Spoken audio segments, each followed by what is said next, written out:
Hi guys, welcome to day 8 of guppy farm. நம்ம வந்து yellow lab cichlid breed பண்ணியிருப்போம், உங்கள் எல்லாருக்குமே தெரியும்.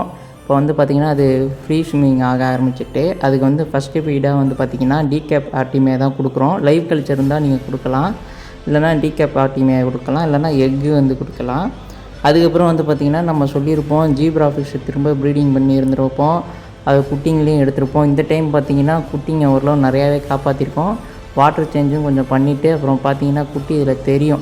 அதாவது பார்த்திங்கன்னா இந்த குட்டியில் வந்து இப்போ க்ரீன் கலர் ஜீப்ரா நம்ம ப்ரீட் பண்ணுறோன்னா அந்த குட்டியில் வந்து க்ரீன் ஷேடு லைட்டாக தெரியும். அப்படி தெரிஞ்சாலே அந்த குட்டி நம்ம மேக்ஸிமம் காப்பாற்றிடலான்னு அர்த்தம். அது வந்து அந்த ஃபஸ்ட் டைம் ப்ரீட் பண்ணுறப்ப தான் புரிஞ்சுக்கிட்டேன். ஏன்னா அந்த க்ரீன் ஷேடு வந்த ஒரு 3 குட்டிங்க தப்பிச்சிடுச்சு, மற்றதெல்லாம் செத்துட்டு. அதுக்கப்புறம் பீட்டா ப்ரீடிங் விட்டேன், அது செட் ஆகலை. திரும்ப ஒரு வாரம் கண்டிஷன் பண்ணிவிட்டு விட்டுக்கலான்னு வச்சுருக்கேன் தனியாக 2த்தையும். ஓகே கைஸ், நெக்ஸ்ட் வீடியோ பார்ப்போம். மறக்காமல் நம்ம சேனலை சப்ஸ்கிரைப் பண்ணிக்கோங்க.